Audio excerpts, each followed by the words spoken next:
Hello everyone and welcome to the AAR of my solo playthrough of Axis and Allies Stalingrad. We've reached the end of round 3 and the Germans haven't been terribly successful on the city board. Over here in Orlovka, I believe they were already locked in combat. There were 2 Russians and a bomber as well, but the Germans scored a hit on their defense roll. It's important to keep in mind, though, that only the original defender benefits from the fortifications. So that's the Russians on the Russian attack turn, so to speak. The Germans do not benefit from it, as the area is still in Russian hands.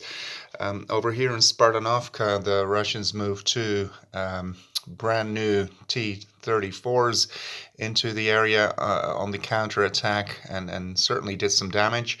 There's no infantry support there anymore. There's simply 2 assault guns there. Over here, yeah, the Germans have quite a few units, but yeah, of course they did do some damage on their own turn, but on the Russian part of the attack phase, so to speak, the Germans did not manage to wipe it out. They were all misses, and yeah, this looks like a big stack of units. Well, yeah, big stack, but 4 units, but they simply attack or defend as well on a 2.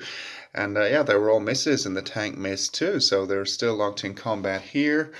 The Germans did knock out the ferry here, which meant that on the German attack turn, the Russians defended less well, but of course they bought it back immediately. So on the Russian segment of the turn, they didn't suffer from it anymore, because then supplies immediately restored. And the Russians also bought an extra Katyusha. They bought a few extra artillery. Come to speak of it, I think I even forgot to fire the Katyushas altogether. I think I should still do that, and maybe that will cause even a few more casualties. If anything significant happens there, I will let you know when I record the AAR of round 4. But yeah, the Germans certainly aren't making much progress here. On the regional board, things look a lot better. Over here, the front is completely quiet. Hasn't been much happening here. The Russians put an extra infantry unit here. The Germans might actually consider attacking it on their next turn. That will allow the Russians to put as many units here as they want, but it might actually hold them back if and when Uranus comes. Buzinovka was cleared of units. Kalach was cleared of units. They actually used 1 reserve tank, so to speak, which I had moved back on the previous turn. And of course I can move it back again if need be, but I thought I want to make sure that these units are freed up.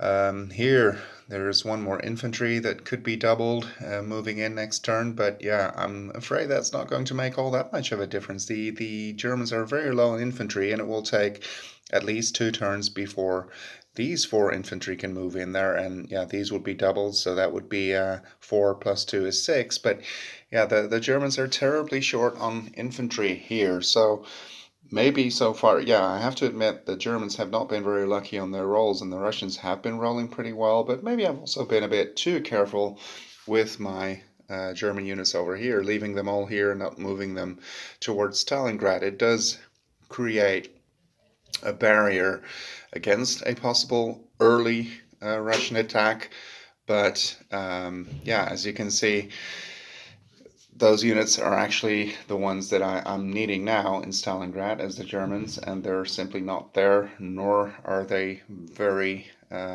yeah, at the same time, it will take a couple of turns before they actually make it into the city. There's still an infantry here and a mechanized infantry there, which I could move from there. That might actually be a good move, and on the next turn move these Axis minor units here and move the Germans there. But yeah, as I said, that will still take a couple of turns, and it's not like they've been making any headway into the city so far. So, thank you for watching, and see you after turn 4.